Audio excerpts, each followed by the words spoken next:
I'm Mendy Stoll with the Sweet Seat and Veritas AI Agency CEO. I'm here today with Philip von Burg of the Wine Foundry. And I really was fascinated by his background and where he headed with the Wine Foundry. And so I asked him to come on and tell us a little bit more about him in the hopes of somebody's going to be inspired by his journey and excited about maybe what they hear. I thought what he's doing is very unique, and that's probably true. And what you see that there's only so many people doing what he does.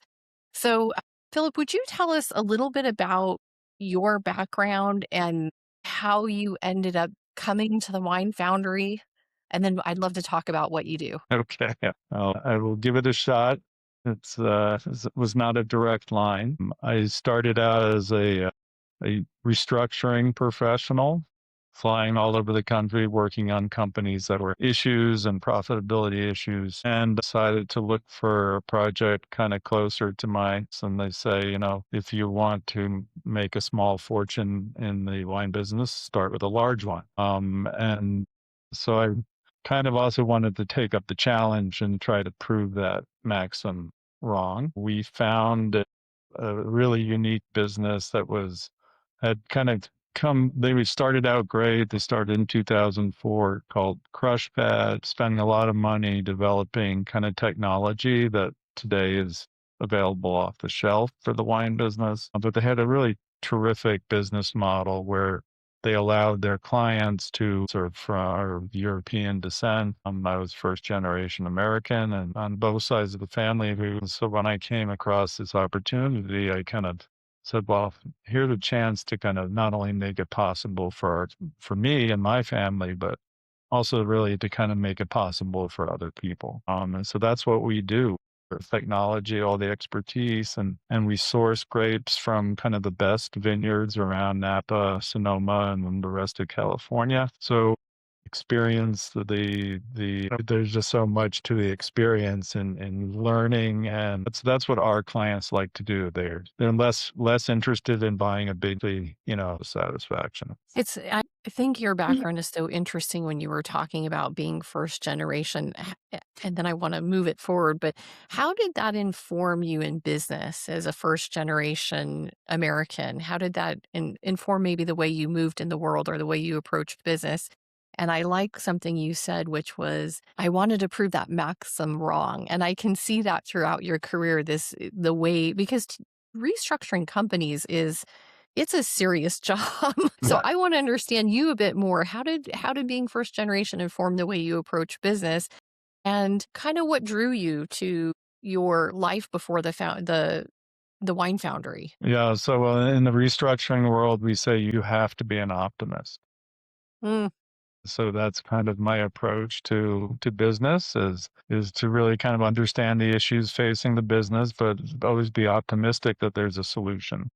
Started very young, some parents instilled that in me, is that, there's something, for themselves and their family. And this was, I guess, my application of that. And, right now is a tough time in the wine business. We've had 14 years now, and through 2024, we had, positive growth every year. All of a sudden, we kind of hit this wall coming out of COVID, demographic changes, people, aging out, the boomers who were the big kind of wine consumers, sort of aging out, style choices. So, for the last 2 years, it's almost like I'm doing a turn ourselves.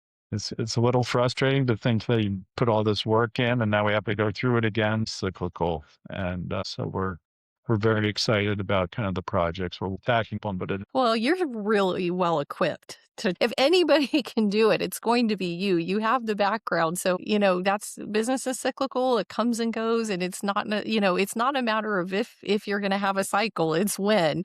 And so do you have the skill set to not just survive, but thrive and pivot and think of other options? So you're well positioned for that.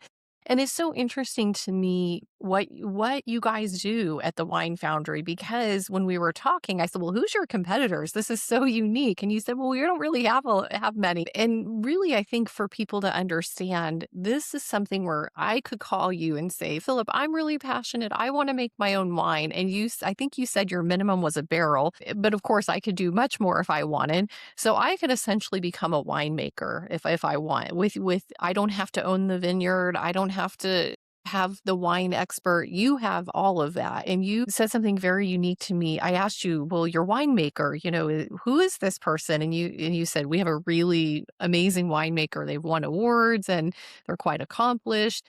So I can call you and I can say, "Hey, I've always wanted to make this type of wine." And you would walk me through the process. So who's the typical person that's coming to you saying, "I want to make wine," and then what do they do with it? And how does the process work? Walk me through all of that. Let our listeners get a peek behind what you do. Great. Well, so the first part of your question, my response is that we make more wines than anybody in the world at one facility. So we make upwards of 400 different wines, a small team of winemakers that's executing that. So that's why we have no competitors, really, because the logistical challenges of pulling that off involved and organization and logistics. And then you have to have the people who are up for the challenge too. And not in most winemakers, if they're lucky, they're making 10 wines a year. And that's why we have no competitors for the most part. We compete with people on a small scale. So a winery, a company was originally based in San Francisco, so it's very convenient to go there after. So no, the clients, those original clients are still with us, but now it's expanded where we have restaurateurs from Chicago, from Houston, Dallas, the East Coast as well. They are making wine with us for their restaurants, sponsors and young people who want to start and save people like that just a tremendous amount of time and aggravation in learning the wine industry, which is very complex.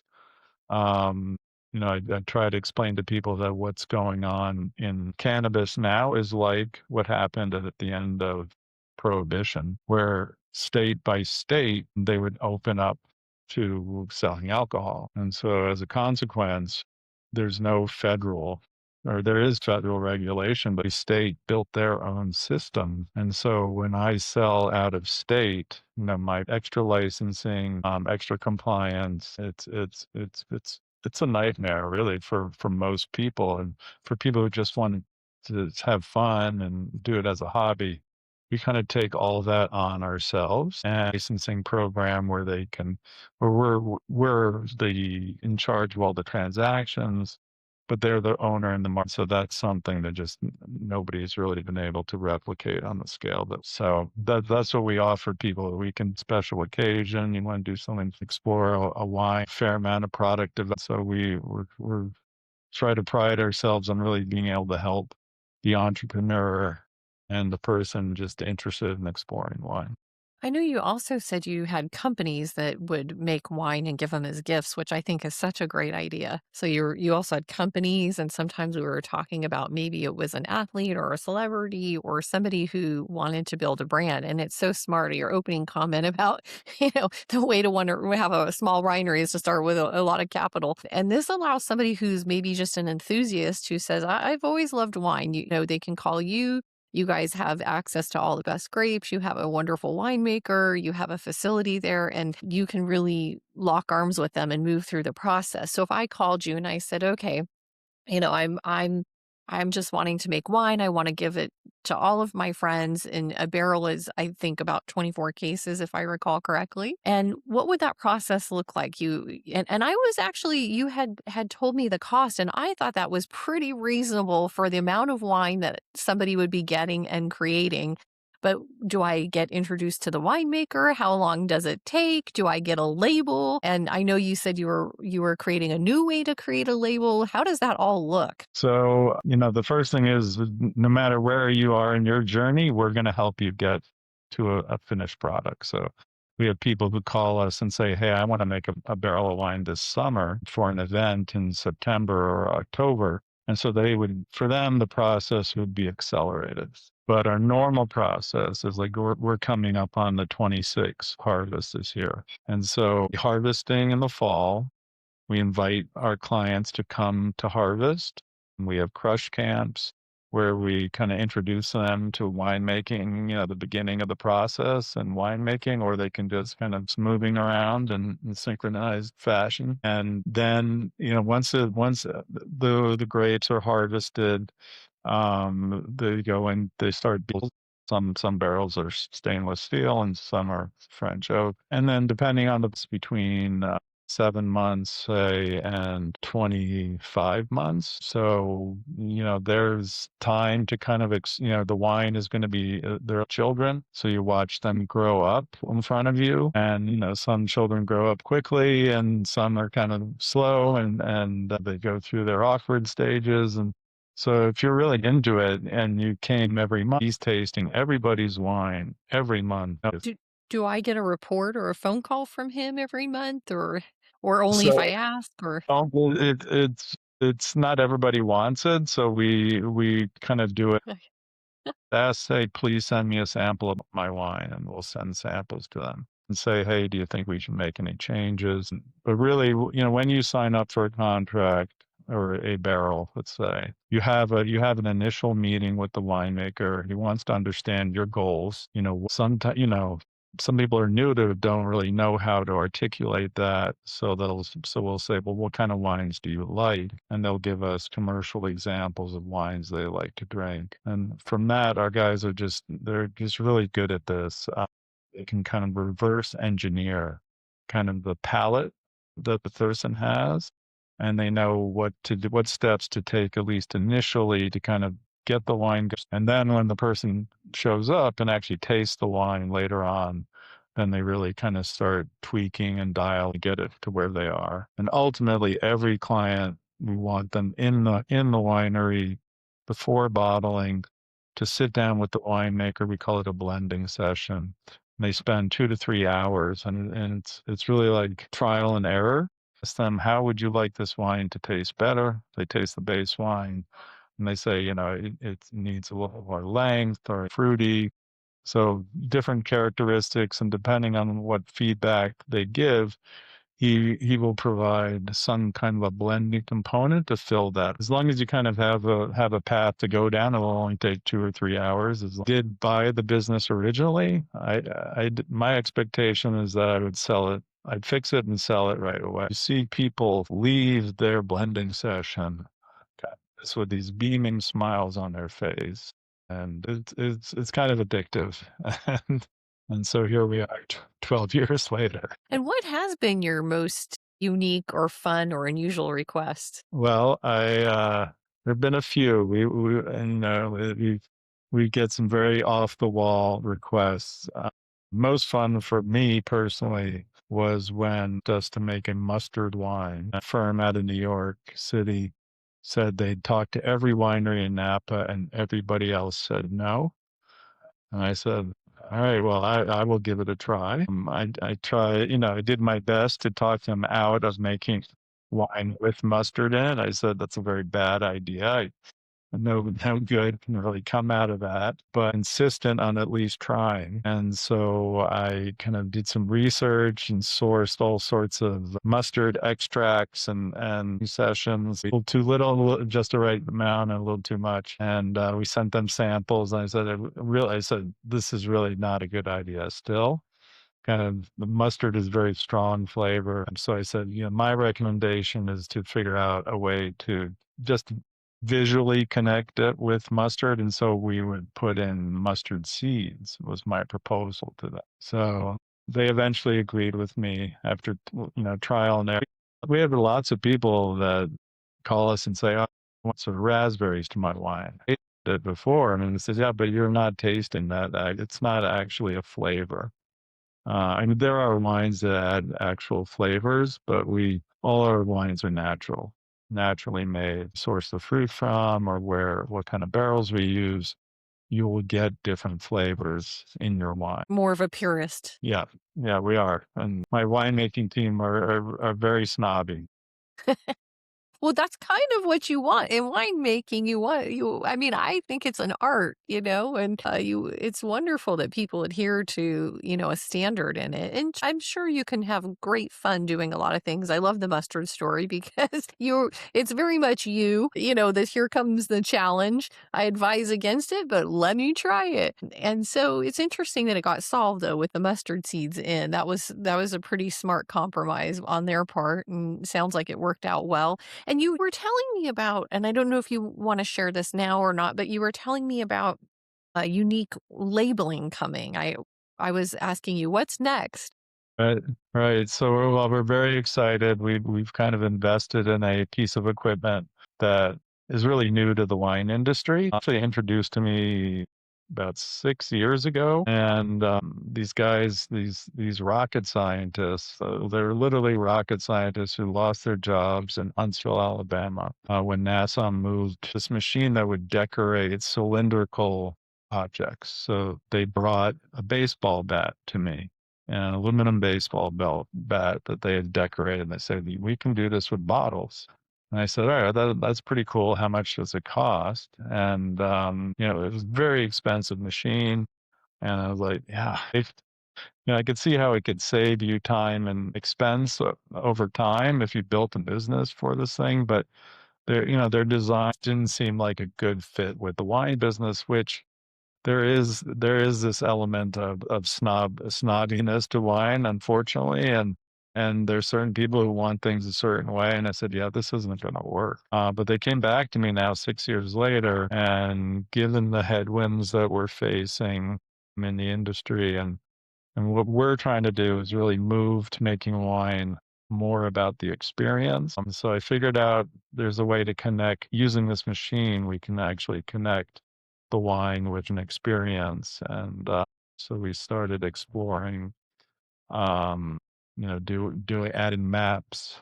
For example, to this is what I did here, and so we're super excited about it. We got understanding how to use this machine properly. That excited about that. So this creates a specific like elevated label, a type of I'm trying to really visualize what this would look like if I came to you and you said, I can do this for you to make it. And I think you're right on the experiential side, but I'm trying to visualize this label. So the conventional label is you have a label on the front of a bottle, and then even if you screen print, you tend to make screen printing will allow you to do this bottle. This machine allows us 360-degree paint, so we can use. So all of a sudden, our canvas is now you know, 3 to 4 times large. You can have a totally separate image inside the bottle. So you just have so much more canvas and opportunity to tell your story. There's something different about picking up a bottle where the other great feature here, which I forgot to mention, is that it's a 3D printer. So when you pick it up, you feel kind of ridges and ribs and kind of a texture, and it's in your whole hand. And so, yeah, it's just unlimited what you're doing. It's a lot of fun because you pick up the bottle and you have something that you haven't touched before. So if I came to you and I said, "Hey, I'm getting married and I want to give wine to all my guests and my future husband and I want to tell our story on the bottle with this new label," would you be able to do that? Easily. And like my son got married last year. We made a paper label for it. It's fun, but it was a lot of work. We had to did a photo, superimpose it on the bottle. Work with any photo. You could send us any photo of the happy couple, rest of them faithfully, and sort of it could look like a wedding invitation. People spend a lot of time. I think that's a better idea. Send a bottle of wine instead of an Yeah, invitation. that- that's your invitation. That's a great idea. I mean, how awesome would that be? I would be blown away if I got a bottle of wine with their I'm envisioning too, you were saying in the clear if someone had a white wine, let's say, that you were saying that you could see the image in the inside. So I'm envisioning this couple, their photo in the inside and the label on the front, and then around the back is the story of how they met or the invitation. And I think that would be such a great wine invitation or even a gift when they come to the Yeah. wedding. How cool would that be? I think of all these uses now that you're talking about, or somebody owns a business and they want to really thank everybody on the team, and you can tell a story of the team or the business now that you have the technology to really tell that story. So that's interesting. And Philip, I really love that you're making experiential, because to me, it is. I mean, there's going to be some people that are going to say, this is my pure love of wine and I want to create it. But I think in this day and age, there's so many people that want an experience. And as I talk to many people in the hospitality or experiential world, I'm actually seeing a shift from the experiential to transformational, meaning that it used to be, let's go make wine, that's fun. And now it might be, I enjoy making wine, but don't just give me the experience of making wine, make me a better winemaker. And that's kind of what I'm seeing is for some people, not everybody. Some people say, I just want to make the wine, but some people want a transformation in the experience. And what you offer is so cool and unique. And I love that you can take somebody who says, I just want to give it a go, or I want to test it, and they can really start with a barrel, or you really have ability for scale. You can actually even do larger orders too quite well. So if I came to you and I said, I really want to have my own wine brand, but I don't want to own a winery yet. You were saying to me you had somebody who was quite successful in getting into a very well-known luxury hotel group, and they've now been able to test that out, and they're going to go buy their own vineyard. Which I'm like, well, you were so successful in helping them through the process Yeah. that now they're so I love that you really have capacity along the spectrum of what someone's looking for. What do you think surprises people the most in this journey? So, well, I don't know if this is where you're going with your question, but we've had those people who've kind of think they've outgrown us. Like they tell us, all right, I have my own brand, it's successful. I'm going to go out, I'm going to hire my own winemaker, and I'm going to get my own licensing. I'm going to do everything myself. And because I'm so successful. And what's always interesting is that they'll go out, buy some fruits up a year later and say, I need you to help me fix my wine. Because we don't really tout what we do here, probably as much as we should. But so it's always interesting. Most of the people that leave us end up coming back because they realize that the service we provide is really, we hold their hand through the whole thing. We help them start their business if they're making a business of it. We take care of all the detail. We're not perfect at it, but if we mess something up, we fix it, and processes in place to kind of execute on this model. People really appreciate it when they take some time with us in making it. So, and the people who leave will always come back. Well, I think what happens is, my guess is, you make it very seamless for them, so it looks very easy, and they probably think, "Oh, I could do this," and not that they couldn't, but they may not really understand what it takes to deliver that, because you have the system, the process, the people, the connections, the grapes, the equipment, and you're really running the business. They actually get to do the fun part, which is make the wine and maybe sell the wine if that's what they're doing. So they may not realize it's, people always go into a business typically because they have a passion and they don't necessarily want to run a business. And those are two different things. And so I can imagine someone saying, this is so great. This is so fun. I'll go do it. And then they go do it and go, I kind of just like the winemaking process. I think I better call Philip back and tell him I'd like you to take this process back over. And yeah, it's so unique. So we were talking about, and I really appreciated your honesty in saying, we're in a different market right now, because as people listen to this, entrepreneurship is not a straight line journey. There's moments where it's amazing and everything's going your way, and there's moments where you're needing to pivot, you're needing to figure out your next move. The market's changed, you've got to change. So what do you envision is next for the wine industry? Not just you, but the wine industry as a whole, and then for you. Yeah, well, that's the question we kind of try to think, how we're going to answer it every day. We're exploring de-alcoholization technologies, and that's kind of a whole new field that's kind of we had explored low alcohol many years ago, and it actually developed. So we don't.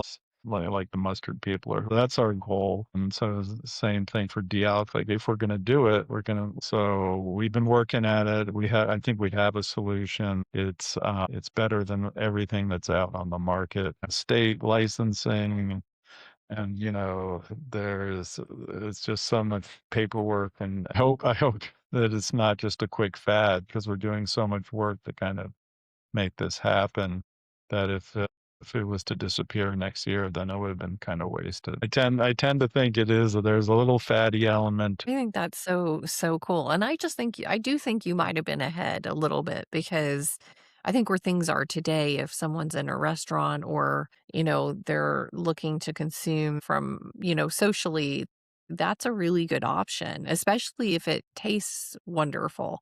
But you probably were ahead of your time. It's sort of like I think of people like Steve Jobs and they said he had distortion reality. And I thought, no, it's really not. He was just ahead of the time and everybody had to catch up with him is what it was. So everybody in this company used to think, gosh, Steve's got some crazy idea and they'd go, well, there's Steve's distortion reality again. And they all kind of he was such a visionary that it took time for other people to catch up in what he was seeing. And sometimes when you're early to the market, it doesn't mean you're wrong. It just means your timing is off. And so I'll be very intrigued to see if you explore this again. And I love that you said we don't want to make bad wine because obviously that's if someone's going to, I think, be successful with a lower alcoholic or non-alcoholic wine, it has to be delicious and compelling. So I'm really intrigued to see where that goes as you go down that journey. And if people have never done this process before, what do you think surprises them the most? Not necessarily somebody who like says, "Gee, I've been successful and going on," but they most people probably come in a certain idea and then they get through it and they go, "Oh, what do you think that big surprise for most people is?" Well, I think for most of our clients, the big aha moment is when they're blending with Mm. Sauvignon, and they assume it's 100% Cabernet Sauvignon. As I said, we make 400 wines a year. Session with our team is first session, adding 1% of a different grape can do to the taste and the texture and experience of that wine. So people making wine together, and that's always a little dangerous because you have more than one decision maker, and we need a decision at the end of the day, and we've had groups, start arguing in the middle of their wedding session because one guy wanted, point, an eighth of a percent more of a grape than the other guy. It's kind of amazing how we've taken it, but what's amazing is you can taste the difference, that anybody can. And I think you don't have to be a professional wine taster. We always had people come and tell us that they're, YSET certified, and we're good. And, to us, that's almost a detriment because it means they have preconceived ideas of what things should be, and they're not trusting kind of their own senses, is what we've experienced the wine, and tell us how you're reacting to it. People who make wines for the judges to love, so they hope they can sell more wine. But if you're just making a barrel, might as well make the wine that you like. That's good advice. And as we wrap up, what's the one thing you would like people to know about the Wine Foundry? Well, we're different than everybody else. And where can someone find you if they think, "Gosh, I wanna start my winemaking journey. I want this experience." Where's the best way to find out you? Is it Instagram? Is it your website? Where are the best ways to find you? So the website's the best, thewinefoundry.com. You can email us at makewine that's probably the easiest way to find us. We're working on our social media. We'll hope to be posting a lot of these new labels that we're doing as they start coming off the line. So the Instagram presence will expand, but easiest way is by email, and then we can send you our catalog. You can kind of see what the vineyard selection looks like, and And is on the website, does it walk them through the process, or is that in your catalog? there's a section in the catalog where we kind of break down the process. But like I said, everybody just really depends on your timing as to how shortened you go through the process one way or the other, but sometimes it's compacted and other times it's stretched out, or just depends what your goals are, how soon you want the wine. He said, if you wanted a Cabernet Sauvignon, well, we have stuff that's been aging for 2 years and could be bottled next month. So as a call, we can make that happen. And then you become to be part of our community, and we have events for all. So even if you rushed it in the beginning, you can kind of and backfill the experiences you might have missed. That's what we're trying to build is a fast friends. They love coming to our events and seeing their old friend home city. So it's fun. It's very cool. Well, thank you for sharing all of your knowledge, and it's so fascinating what you do. I think people will be interested to learn about the process and that they can actually become their own winemaker. And I love that you shared everything about the journey, where things are, where they're going. And I'm super interested when you get your label for your winemaking done. I want to see your first one. Will you Yeah, email it to me? I'd yeah, love to see it. absolutely, absolutely. So, Okay, that's fair enough. I would love to see it, and thanks for being on. right.